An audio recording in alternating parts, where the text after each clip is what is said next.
राधे कृष्णा जय बोलो राधा रानी की जय।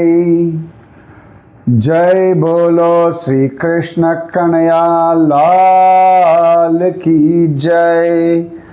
जय बोलो वृंदावन धाम की जय। जय बोलो यमुना मैया की जय। जय बोलो गोवर्धन गिरिराज की जय। जय बोलो आज की आनंद की जय। जय बोलो आज की आशीर्वाद की जय। अழகான व्रजमंडल परिक्रमा நிதானமாக விதவிதமாக ரசமாக நாம் அனுபவிச்சுருக்கோம். அப்படி ஒரு பாக்கியத்தை சுவாமி நமக்கு கொடுத்துருக்கார். அதாவது பக்தியில் சில சந்தர்ப்பங்கள் ஸ்ரவணமே பெரிய பாக்கியம். அதனால தான் பிரகலாதனை ஆரம்பிக்கும் பொழுது ஸ்ரவணம்னு ஆரம்பிக்கிறான். இப்போ கவனிச்சு பாருங்களேன், இப்போ ஸ்ரவணம் இல்லை அப்படின்னா, இப்போ பிரகலாதன் கர்ப்பத்தில் இருந்தான். நாரதருடைய விஷயத்தை அவன் சிரவணம் பண்ணலை வச்சுக்கோங்களேன், நாராயணான்ற விஷயமும் நாராயண நாம மகிமையும் சத்தியமானுக்கு தெரிஞ்சிருக்காது. துருவன் நாரதர் உபதேசம் பண்ணுறார். சிரவணம் பண்ணதுனாலே ஒரு நம்பிக்கை பகவான் அடைய முடியுன்ற ஒரு தீர்மானம், ஜபிச்சான், பகவானை அடைஞ்சான்.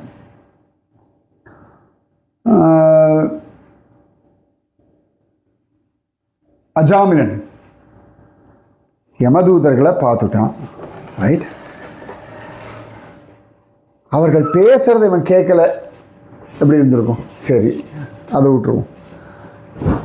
நம்ம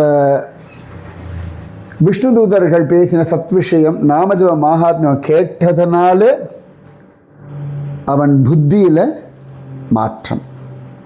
அதன் பிறகு வைராக்கியம் வந்து ஹரித்வாரம் வந்து தபஸ் பண்ணி சத்கதி அடைஞ்சான்.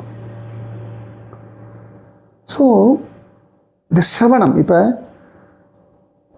நான் பல ஊர்கள் பல கோவில்கள்லாம் போவேன். உத்தராகண்ட் முக்கியமாக எடுத்துப்போம்.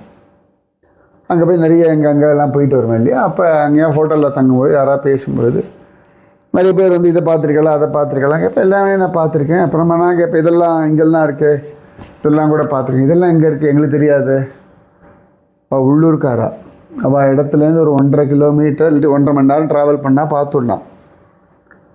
ஆனால் அவளுக்கு இதை பற்றி கேள்விப்படாததுனால அவர்களுக்கு தெரியல. நான் எங்கேயோ தட்சிண பாரதத்தில் இருக்கேன், கேள்விப்பட்டதுனால தேடி தேடி போய் பார்க்குறேன். இப்போ கேள்விப்படுவதனாலேயே பல இடங்கள் போய் பார்க்குறேன். இப்போ நான் உஜ்ஜைன் மகாகால் போயிருந்தேன். பல இடங்கள் வாச்சேன், பல விஷயங்கள். அங்கே போன பிறகு பார்த்தா ஒவ்வொன்றா புதுசு புதுசாக சொல்கிறா. அப்புறமா ஓம்காரேஸ்வர் போனேன். அங்கே போய் அந்த நர்மதா நதிக்கரையில் நர்மதா ஆரத்தி பண்ணுற ஒருத்தன் அவனோட பேசிகிட்டு இருந்தான். அவன் சொன்னான், நீங்கள் பரிக்கிரமா பண்ணுங்களே ஓம்காரேஸ்வர் பர்வதத்தை. அப்போ தான் பரிக்கிரமா ஒன்று இருக்குன்னு தெரியும்.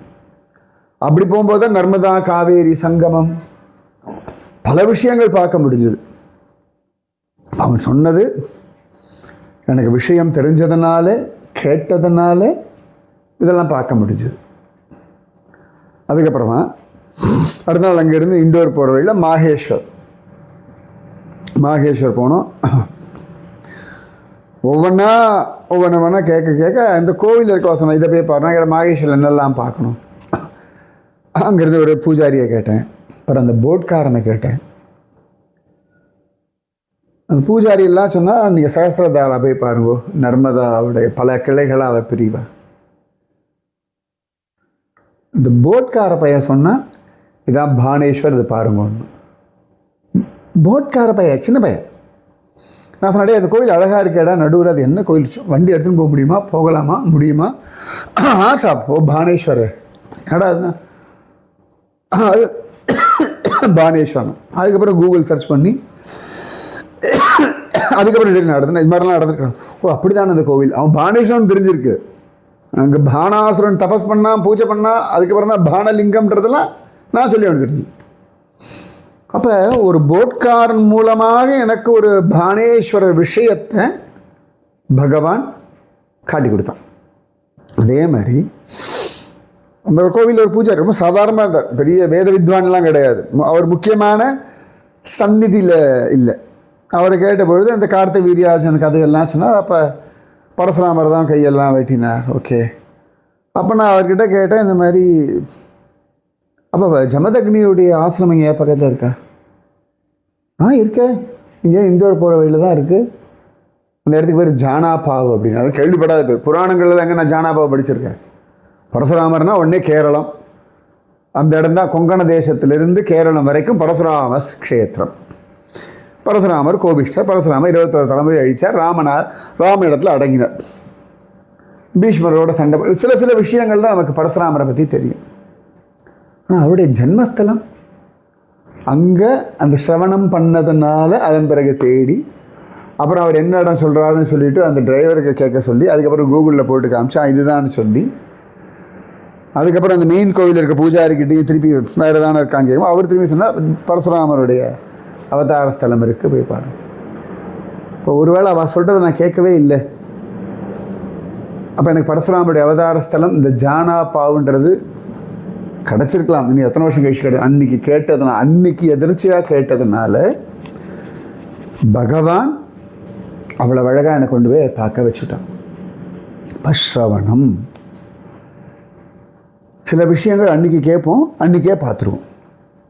சில விஷயங்கள் பொண்ணுவாண்டனா கார்த்திக் சுவாமி முதல்ல போனது அப்படி தான். நான், என் ஒய்ஃபு, என் குழந்தை, என்னோடய சிஷ்ய, அவளோட குழந்தை எல்லாம் போனோம். திடீர்னு சிஷ்யோட குழந்தைக்கு உடம்பு சரியில்லை. சரி, அவளும் ரூமில் இருந்தால், அவளும் அம்மாவும் ரூமில் இருந்தால், சரி நாங்கள் எங்கே போகலான்னு சொல்லி பார்த்து விசாரிக்க கார்த்திக் சுவாமி போகலான்னு யாரோ சொல்ல. கார்த்திக் சுவாமி சும்மா ஜாலியாக நடக்கலாம், நீங்கள் குழந்தை ஆக்ஷன் நடக்கலான்னு யாரோ சொல்ல. விளையாட்டாக போனது கார்த்திக் சுவாமி. எத்தனை கிலோமீட்டர், எவ்வளோ நேரம் ஆகும், ஓகே ஹோல் டே ஃப்ரீயாக இருக்கும், போகலாம். கார் எடுத்துகிட்டு போகணும், நிறுத்திட்டு மேலே ஏறணும், சும்மா ஜாலியாக அது சும்மா ஏறணும். அதுக்கப்புறம் அத்தனை தடவை கார்த்திக் சுவாமி போயிட்டு வந்துச்சு. எல்லாட்டையும் நான் சொல்லிட்டு இருக்கேன், இப்போ கார்த்திக் சுவாமி போங்க, கார்த்திக் சுவாமி போங்க. இந்த கார்த்திக் சுவாமி போங்கன்னு சொன்னது போகலான்னு யார் சொன்னாலும் அந்த ஹோட்டலில் இருக்க ஒருத்தர் சொன்னான். இங்கே வேறு என்ன இருக்குன்னா, கார்த்திக் சுவாமி போகலாம், நீங்கள் காளி மாதா அந்த நேற்று போய்ட்டு வந்தால் கார்த்திக் சுவாமி இன்றைக்கி போகலாம். டிரைவர் கேட்டால் டிரைவர் அழைச்சிட்டு போகிறேன், அங்கேயே நீங்கள் நடக்கணும். அவள் சொன்ன ஒரு 3 கிலோமீட்டர் தான். நம்ம சாதாரண 3 கிலோமீட்டர் ஒரு 1.5 மணி நேரம் நடக்கணும். அப்படி தான் நம்ம நினச்சிட்டு போவோம். அங்கே ஏறும்போது தான் தெரியும். அப்போ இந்த காதில் கேட்குற விஷயம் இருக்குது பாருங்க, அது எப்படியோ ஏதோ ஒரு இடத்துல துங்கநாத் எப்பயோ கேட்டேன். முதல்ல கேதார்நாத் போகிற 2வது தடவை போகும்போது சொன்னேன், இங்கேருந்து இப்படி போனால் துங்கநாத் அப்படின்னு. அதுக்கப்புறம் தான் அந்த வாசல் பார்த்தேன். அதுக்கப்புறம் தான் துங்கநாத் பற்றி விஷயங்கள் சேகரிச்சேன். துங்கநாத் நான் ஏறதுக்கு அதுக்கப்புறம் ஆச்சு வச்சுக்கோங்க. நான் பத்ரி யாத்திரை போக ஆரம்பிச்சோன்னே துங்கநாத் ஒன்றும் போகல. கொஞ்சம் வருஷங்கள் ஆச்சு. அதுக்கப்புறம் துங்கநாத், அதுக்கப்புறமா ருத்ரநாத் எப்பயோ கேட்டது, போன வருஷம் போயிட்டு வந்துட்டு. ஹேம்குண்ட் சாஹிப், ஹேம்குண்ட் சாஹிப்போட புஷ்பவனம், வேலி ஆஃப் ஃப்ளவர்ஸ், பத்ரிகாசிரம் 10 வருஷமாக போயிட்டு வந்துட்டுருக்கேன். இங்கேருந்து போனால் வேலி ஆஃப் ஃப்ளவர்ஸ், இங்கேருந்து எல்லாருக்கும் கை காட்டுவேன், அந்த இடத்த வழியை காட்டுவேன். 10 வருஷம் காத்திருந்து இப்போ தான் போயிட்டு வந்தேன், போன ஜூனில். அப்போ நீங்கள் காதில் விழட்டும், அவைகள் ஒரு நாள் சித்திக்கும். என்னுடைய அனுபவத்தில் நான் சொல்கிறேன். இந்த மாதிரி நிறைய அனுபவங்கள். ஒன்றும் வேண்டாம், திருமங்கையாழ்வார் விஷயம் எடுத்துப்போம். அவ்வளோ உபன்யாசம் அவரை பற்றி பண்ணியாச்சு. வேடுபரி உற்சவம், திருமங்கையாழ்வார், கடித்தவனை கண்டேனோ திருமங்கையாழ்வாரை போலே, பெண்பிள்ளை ரகசியம் அவ்வளோ தடவை சொல்லியாச்சு. எத்தனை வருஷமாக சொல்லிட்டு இருக்கேன்? ஒரு 15 வருஷம் மினிமம் வச்சுப்போம். பெண்பிள்ளை ரகசியம் சொல்ல ஆரம்பிச்சு ரஃபா நான் சொல்கிறேன். ஆச்சு, என் பிள்ளைக்கே 15 வயசு ஆகிடுது. அதுக்கு முன்னாடியே இவ்வளோ வருஷங்கள், அட்லீஸ்ட் 20 வருஷம் வச்சுப்போமே. 20 வருஷமாக பேசிகிட்டு இருக்க திருமங்கையாழ்வார் விஷயத்தை இப்போ தான் போன மாதம் டிசம்பர் 11லேருந்து 15 என்னமோ பார்த்துட்டு, 15லேருந்து 18 ஏதோ பார்த்துட்டு வந்தேன். ஞாபகம் எனக்கு அது அந்த டைமில் தான் போயிட்டு வந்தேன். ஆமாம், இதுக்கு முன்னாடி தான் போயிட்டு வந்தேன். டிசம்பர் 9லேருந்து 11லேருந்து 14 ரைட். அது 15 18 என்னமோ அது ஒரு டேட் ஞாபகம் இருக்கு. ஆமாம் 15 16 17 18 எனக்கு தெரிஞ்சு அப்படி தான் போயிட்டு தான் நினைக்கிறேன். ஆமாம் ஏன்னா 19 அனும ஜெயந்தி இருந்து உபன்யாசம் இருந்தது மெட்ராஸில், அதனால் 15 18 எத்தனை வருஷம், 20 வருஷமாக இது கூப்பிடுற தூரம் 4.5 மணி நேரம். சிதம்பரம் இப்போ தான் போனேன், தில்லை அம்பலத்து இறைவனும்னு 1000 தடவை மேலே சொல்லியிருப்பேன். திருநாங்கூர் திவ்ய தேசங்கள் அவ்வளோ சொல்லியிருப்போம். ஆனால் இப்போ தான் போகணும்னு இருக்கு. ஆனால் கேட்டது, படித்தது, நினச்சது, பேசினது அதுக்கு இவ்வளோ நாள் ஆயிருக்கு எனக்கு. அதனால் வாழ்க்கையில் சிரவணம் பண்ணுங்கோ, ஏதோ ஒரு நாள் தெய்வம் நடத்தி கொடுக்கும். நான் சொன்ன கார்த்திக் சுவாமியோட விஷயங்கள் சொன்னேன். அந்த மாதிரி நிறைய விஷயங்கள் பகவான் நடத்தி கொடுத்துட்டே இருக்கான். இப்போ இன்னும் பல இடங்கள் நான் துருவன் விஷயம் எப்பயோ கேட்டது, மதுவனம் எப்பயோ பார்த்துட்டேன். துருவனுக்கு உபதேசம் பண்ண இடம் எங்கேன்னு தேடும் பொழுது மதுராவில் இருக்குன்னு தெரியும். அம்பரீஷ சரித்திரம் அத்தனை விஷயம் அவ்வளோ தடவை சொல்லியிருக்கோம். ஒரு 2-3 வருஷத்துக்கு முன்னாடி எப்பயோ தான் அம்பரீஷ டிலா அதை போய் நான் மதுராவில் தரிசனம் பண்ணியிருக்கேன். இந்த கோகர்ண விஷயம் ரொம்ப நாளாக சொல்லிட்டு இருக்கேன். அந்த கோகர்ணத்தினுடைய இடத்த போகணும்னு நினச்சிட்டு இருக்கேன். போனோடனே மதுராவில் போகும்போது பார்க்கணும்னு நினச்சேன். என் கூட வந்து கைடு எங்கேயோ தப்பாக இருந்தேன். அப்புறம் நான் சொன்னேன் கோகர்ணம் பார்க்கணும் சார், முன்னாடியே சொல்லக்கூடாது, தாண்டி தானே போகணும் அப்படின்னா அவன். சரி அதுக்கப்புறம் டைம் எடுத்துன்னு வந்துவிட்டோம். அதனால் சிரவணம் என்னடா அதெல்லாம் கேட்டுகிட்டே இருக்கும், கவலைப்படாதீங்கோ. இந்த கேட்டலே உங்களுக்கு நன்மை செய்யும், பயப்பட வேண்டாம். சரியா? அதனால தான் சொல்கிறேன், இந்த சிரவணம்ன்றது உங்கள் உங்கள் மைண்டை மென்டலி ப்ரிப்பேர் பண்ண வைக்கும். அப்போ அதற்கான அழகான ஒரு காலகட்டமானது அமையும். சரியா? ஸோ நம்ம அழகாக எல்லாம் ஜம்முன்னு பார்த்துட்டுருக்கோம். இது கூட கேட்டிருந்தேன், ஸ்ருங்கேரி அந்த துங்கா நதியோட இந்த பக்கத்தில் இருக்க கோவில் பேர் வித்யாசங்கர் அப்படின்னு அந்த சுவாமிக்கு பேர். ரொம்ப அழகான ஒரு கோவில். நிறைய பேர் ஸ்ருங்கேரியோட ஹிஸ்ட்ரியை எடுத்து எனக்கு அனுப்பிச்சுட்டு, நான் கேட்டது ஸ்ருங்கேரியில் அந்த கோவில் பேர் என்னன்னு கேளுங்கன்னு. அதுக்குள்ள நிறைய விஷயங்கள் நான் சொன்னதை விட ஜாஸ்தியாகவே அனுப்பியிருக்கேன். சந்தோஷம். ஸோ நம்ம இன்னும் இந்த யாவட் ஜாவட் அந்த இடம் தான் பார்த்துட்டுருக்கோம். ஸோ அதில் தான் பத்மாவதி விவாகஸ்தலின்னு ஒன்று பார்க்க போகிறோம். சின்ன ஒரு கிராமம் தான் அது.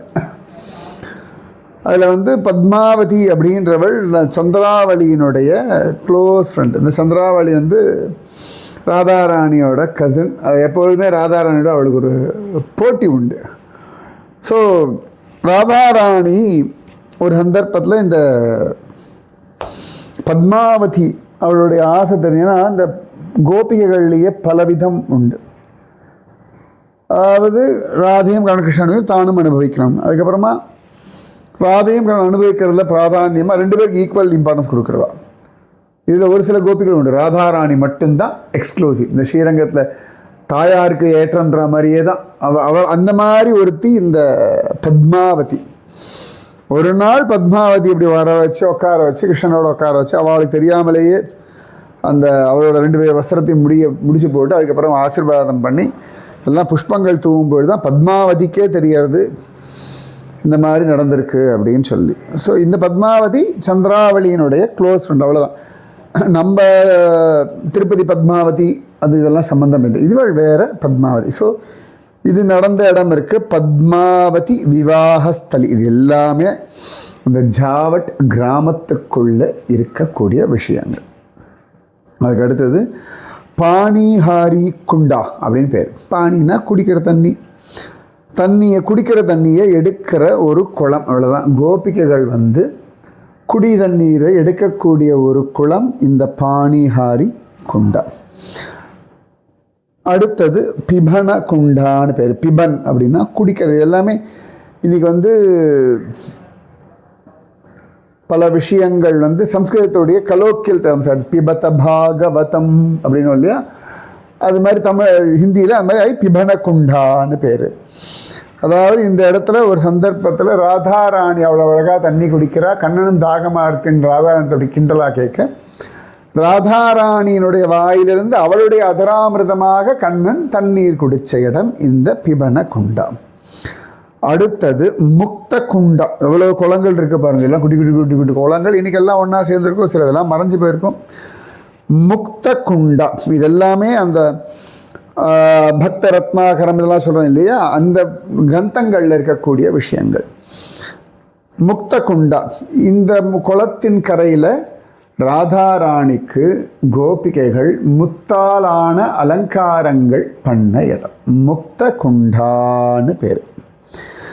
அடுத்தது கிருஷ்ண குண்டா. இங்கே என்னடான்னா நிறைய ஆலமரங்கள். அந்த ஆலமரத்தில் ஜோரா கண்ணனும் ராதையும் ஊஞ்சலாட கோபிகைகள் அழகாக ஊஞ்சலாட்டினார்கள். இது ஒரு குளம். அதனால் கிருஷ்ணகுண்டா அதனுடைய கரையில் இருந்த ஆலமரம். ஸோ பத்மாவதி விவாகஸ்தலி, தண்ணி எடுக்கிற குளம் பாணிஹாரி குண்டா.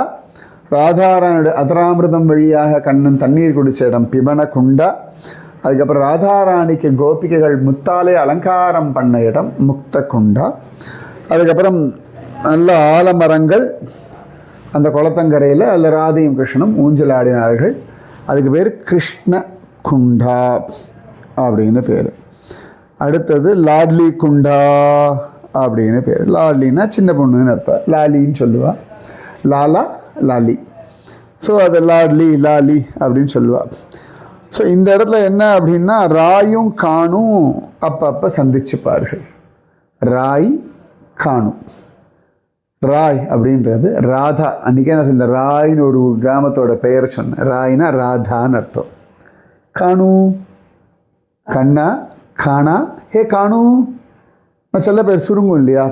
பார்த்த சாரதி ஏ பார்த்தா, ஏ பாச்சு, நரசிம்மா நச்சு, நர்சி, நப்பி நப்பி, அவ்வளோதான். நட்ராஜரே நட்டு அப்படின்னு கூப்பிடுவோம். நட்டு தான் நட்ராஜரை. அந்த மாதிரி செல்ல பேர். ராதாராணிக்கு செல்ல பேர் ராய், கிருஷ்ணனோட செல்ல பேர் காணு. ஸோ ராயும் காணவும் சந்திக்கக்கூடிய அழகான ஒரு குண்டம் இந்த லாட்லி குண்டா. அடுத்தது நாரத குண்டா. இதெல்லாம் லைனாக இப்போ இந்த கிராமத்தில் எங்கே வீடு இருக்கும், இவ்வளோ குளங்கள் இருந்ததுன்னா அந்த குளத்துக்கு நடுவில் அங்கங்கே 2-3 தெரு இருக்கும், அது நடுவில் வீடுகள் இருக்கும்.